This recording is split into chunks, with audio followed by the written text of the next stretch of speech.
হেফাজত হয়েছেন, সংস্কার করবেন, নির্বাচন দিবেন, বিচার কার্যক্রম শুরু করবেন, আসসালামু আলাইকুম বলে বিদায় দিবেন। আপনাদেরকে এদেশের বছরের পর বছরের জন্য এইভাবে বিধি নির্ধারণী, জাতির ভাগ্য নির্ধারণী সিদ্ধান্ত গ্রহণ করবার অধিকার কে দিয়েছে?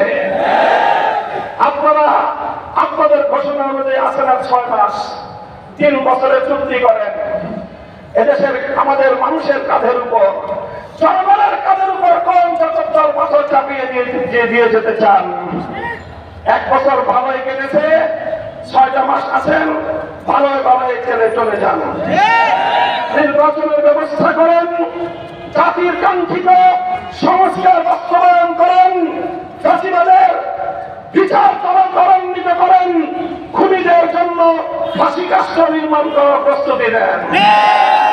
বাংলাদেশের ইসলাম, এদেশের মানুষের ঐতিহ্য, এদেশের মানুষের স্বাধীনতার বিপন্ন করবার যে কোনো পায়তারা রক্ত দিয়ে রুখে দেব, জীবন দিয়ে রুখে দেব আমরা। সংগ্রামী সাথী ও বন্ধুগণ, কাজে আমরা আমাদের বক্তব্য আবার পরিষ্কার স্পষ্ট ভাষায় বলে দিচ্ছি। গতকালকের আমাদের অন্তর্বর্তীকালীন সরকারের নীতিগত সিদ্ধান্ত, জাতিসংঘের মানবাধিকার কমিশন সংক্রান্ত সেই সিদ্ধান্তকে হেফাজতে ইসলাম প্রত্যাখ্যান করছে।